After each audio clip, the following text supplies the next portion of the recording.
నమస్తే. నా పేరు Krishnamraju VVR, president AP editors association. ఈరోజు అంటే మే 25వ తేదీ శనివారం 2024 సంవత్సరం. రాష్ట్రంలోని ఒక దినపత్రిక యథావిధిగానే ఆంధ్రప్రదేశ్ ఇమేజ్ను దెబ్బతీసే విధంగా ఒక పతాక శీర్షికను ప్రచురించింది. ఆంధ్రప్రదేశ్లో నిరుద్యోగం బాగా పెరిగిపోయింది, యువకుల్లో నిరుద్యోగం 20% పైగా ఉందంటూ ఆ వార్తా కథనం సారాంశం. నిజానికి ఆ పత్రిక ఇటువంటి కథనాలను అంటే ఎగ్జాగరేషన్ చేయడం, అభూత కల్పనలు, చిలవలు పలవలుగా చెప్పి ఒక కథనాన్ని వండి వార్చడం, ఇటువంటి కథనాలు అనేక నెలలుగా చేస్తూనే ఆంధ్ర ఇమేజ్కు భంగం కలిగించే విధంగా వ్యవహరిస్తోంది. నిజానికి ఆ పత్రికా యజమానికి ఈ రాష్ట్ర ప్రభుత్వ హెడ్ అయిన జగన్మోహన్ రెడ్డికి మధ్యన కొంత విభేదాలు ఉంటే ఉండవచ్చు. కానీ ఆ విభేదాలను సాగ్గా తీసుకొని ఆంధ్రప్రదేశ్ ఇమేజ్ని దెబ్బతీయటం అనేది ఎంతవరకు భావ్యం? ఆ పత్రిక లేకపోతే ఆ పార్టీ ఆ పత్రికకు మద్దతు ఇస్తున్న పార్టీ వారి అభిప్రాయం ఏంటంటే ఆంధ్రప్రదేశ్ అధోగతి పాలైపోయింది జగన్మోహన్ రెడ్డి పాలనలో అని పదే ప్రచారం చేయటం, దానిని ప్రజల్లో కొంతమంది నమ్మటం కూడా జరిగింది. అంటే ఇటువంటి ప్రచారం అనేది ఒక రకంగా చెప్పాలంటే జగన్మోహన్ రెడ్డి ప్రభుత్వానికి ఇబ్బందికరంగానే మారింది. కానీ ఆంధ్రప్రదేశ్ అభివృద్ధికి సంబంధించి, సంక్షేమానికి సంబంధించి ఎక్కడైనా ఏమైనా లోపాలు ఉన్నాయా, నిజంగా అభివృద్ధి లేదా అంటే ఖచ్చితంగా ఈ రోజున ఆంధ్రప్రదేశ్ అభివృద్ధి విషయంలో భారతదేశానికి ఒక దిక్సూచిగా ఉంది.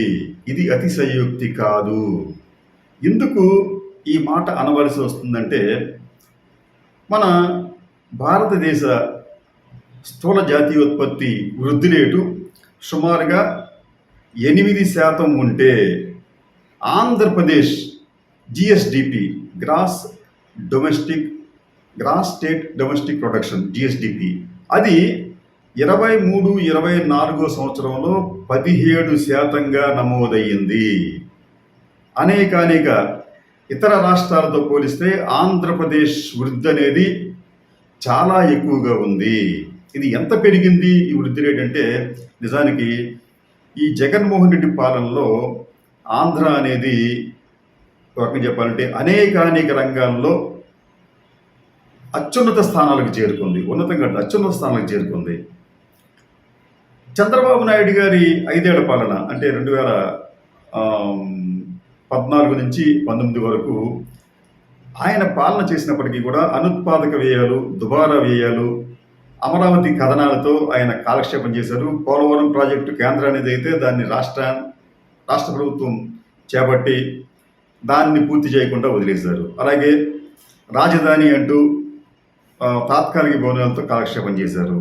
కానీ అప్పట్లో ఆయన వైఫల్యాలను ఈ పత్రికలు ఏమాత్రం ఎండకట్టలేకపోగా ఆ వైఫల్యాలను కూడా గొప్ప విజయాలుగా చిత్రీకరిస్తూ కథనాలు ప్రచురించాయి. ఆ చాప్టర్ అయిపోయిన తర్వాత జగన్మోహన్ రెడ్డి గారు అధికారంలోకి వచ్చిన తర్వాత వెంటనే ఈ రాష్ట్ర ప్రభుత్వం దొంగల పాలైపోయింది, అభివృద్ధి నిరోధకులు ఈ రాష్ట్రంలో తిష్టవేశారు, రాష్ట్రం అధోగతి పాలైపోతుందంటూ ప్రచారం చేస్తూ వస్తూనే ఉన్నారు. అయితే చిన్న కంపారిజన్ చేద్దాం. చంద్రబాబు నాయుడు గారి హయాంలో జిఎస్డిపి, ఆంధ్రప్రదేశ్ జిఎస్డిపి వాల్యూ ఎంత, దాని విలువ ఎంత, ఇప్పుడు ఎంత ఉంది అనేది ఒకసారి చూస్తే, చంద్రబాబు నాయుడు గారు 2014లో అధికారంలోకి వచ్చే సమయానికి ఆంధ్రప్రదేశ్ జిఎస్డిపి సుమారుగా 6 లక్షల కోట్ల రూపాయలు ఉంది. అది చంద్రబాబు నాయుడు గారు 2019లో అధికారాన్ని కోల్పోయే నాటికి 8.73 లక్షల కోట్ల రూపాయలకు చేరుకుంది. అంటే దాదాపు 2.73 లక్షల కోట్ల రూపాయల మేరకు జాతీయోత్పత్తి పెరిగింది. అయితే ఆ పెరుగుదలతో పోలిస్తే జగన్మోహన్ రెడ్డి గారి హయాంలో పెరుగుదల చాలా ఎక్కువగా ఉంది.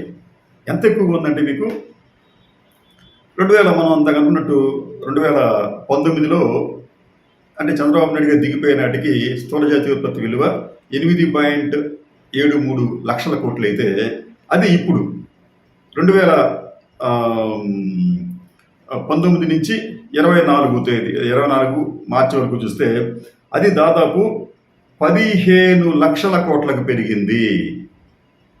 అంటే 15 పాయింట్ ఇంకా ఎక్కువే ఉంది. అంటే దాదాపు రెట్టింపు అయ్యింది. అంటే చంద్రబాబు నాయుడు గారి హయాంలో కేవలం 2 లక్షల కోట్ల రూపాయలు జిఎస్డిపి పెరిగితే అదే జగన్మోహన్ రెడ్డి గారి హయాంలో దాదాపు రెట్టింపు అయ్యింది. ఇది మరి అచీవ్మెంటే. కంపారిజన్ ఇతర రాష్ట్రాలతో మనం కంపేర్ చేసుకోవాలి. ఇతర రాష్ట్రాలతో పోలిస్తే ఆంధ్రప్రదేశ్లో ఈ వృద్ధి రేటు చాలా ఎక్కువగా ఉంది. అయితే మీకు ఆంధ్రప్రదేశ్ మనం అనుకున్నట్టు 15 లక్షల కోట్ల రూపాయల జిఎస్డిపి ఉంటే తెలంగాణకు వచ్చేటప్పటికి తెలంగాణలో ఇప్పటికీ కూడా చాలా అభివృద్ధి చెందిన రాష్ట్రంగా వాళ్ళు భావిస్తూ ఉంటారు. అక్కడ జిఎస్డిపి ఉన్నది కేవలం 14 లక్షల కోట్ల రూపాయలు. దాంతో పోలిస్తే ఆంధ్రప్రదేశ్లో ఇంకొక 1 లక్ష కోట్ల రూపాయలు ఎక్కువగానే జిఎస్డిపి ఉంది. ఇది గ్రోతే కదా. కానీ ఇవన్నీ కూడా ఒక వర్గం వారు పట్టించుకోకుండా కక్ష కట్టినట్లు ఈ రాష్ట్ర ఇమేజ్ని దెబ్బతీసే విధంగా దుష్ప్రచారం చేస్తున్నారు. ఒక వృద్ధి రేటు విషయంలోనే కాదు, ఈ రోజున మనం ఇందాక అనుకున్నట్టు ఆంధ్రప్రదేశ్ అనేక విషయాల్లో దేశానికే ఆదర్శప్రాయంగా నిలిచింది. భారతదేశం నుంచి అవుతున్న మొత్తం ఎగుమతుల్లో దాదాపు 11% ఎగుమతులు ఒక్క ఆంధ్రప్రదేశ్ నుంచే అవుతున్నాయి. దాదాపు 2000 రకాల వస్తువులు ఉత్పత్తులు ఏపీ నుంచి ఇతర రాష్ట్రాలకు ఇతర దేశాలకు ఎగుమతి అవుతున్నాయి. ఫలితంగా ఆంధ్రప్రదేశ్ అనేది ఈ విదేశీ ద్రవ్య ఆర్జనలో కూడా భారతదేశానికి ఎంతో చేయూతనిస్తూ ఉంది. మరి అది కూడా గ్రోతే కదా. అలాగే ఇన్ఫ్రా రంగం భారతదేశంలో దాదాపు ఈ రోజున 70 నుంచి 75 లక్షల కోట్ల రూపాయల మేరకు ఇన్ఫ్రా పనులు జరుగుతుంటే దాంట్లో దాదాపు 6 లక్షల కోట్ల రూపాయల ఇన్ఫ్రా పనులు ఆంధ్రప్రదేశ్లోనే జరుగుతున్నాయి. అది గ్రోతే కదా. మరి వ్యవసాయ రంగానికి వచ్చేటప్పటికి అనేక వ్యవసాయ ఉత్పత్తుల్లో ఆంధ్రప్రదేశ్ అనేది ఈరోజు అగ్రస్థానంలో ఉంది. దాదాపు 11 నుంచి 12% కంట్రిబ్యూషన్ దేశానికి ఏపీ అగ్రికల్చర్ ప్రొడక్ట్స్ ఇస్తున్నాయి. ఇలా ప్రతి రంగంలో కూడా ఆంధ్రప్రదేశ్ అనేది దేశానికి ఒక మార్గదర్శిగా కనిపిస్తుంది. చిన్న రాష్ట్రం, భారతదేశంలో ఆంధ్రప్రదేశ్ అనేది చాలా చిన్న రాష్ట్రం అయినప్పటికీ కూడా దీని కంట్రిబ్యూషన్ అనేది గత 5 సంవత్సరాలలో చాలా పెరిగింది. కానీ ఏపీలో గ్రోత్ లేదు అనే ఒక దుష్ప్రచారాన్ని పదే చేస్తూ ప్రజలను పెడత్రోవ పట్టించారు. మీకు మత్స్య ఎగుమతులకు వచ్చేటప్పటికి దేశంలో మనం అగ్రస్థానంలో ఉన్నాం. అలాగే పర్ క్యాపిటల్ ఎలక్ట్రికల్ కన్సంప్షన్ ఇది కూడా సౌత్ ఇండియాలో మనదే హైయెస్ట్గా ఉంది. మీకు ఇతరత్ర అంశాలకు వచ్చేటప్పటికి విద్యారంగానికి సంబంధించి బడ్జెట్లో ఎక్కువ శాతాన్ని కేటాయిస్తున్న రాష్ట్రం ఆంధ్రప్రదేశ్ సౌత్ ఇండియాలో.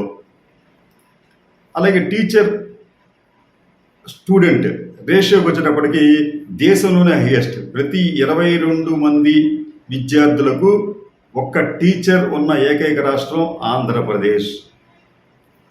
అలాగే ఆరోగ్యశ్రీ కాంప్రహెన్సివ్గా కోట్లాది మందికి ఉచితంగా వైద్యాన్ని అందిస్తున్న ఏకైక రాష్ట్రం ఆంధ్రప్రదేశ్. దాదాపు 3000 రకాల మెడికల్ ప్రొసీజర్స్ని ఫ్రీగా ఇస్తున్నారు.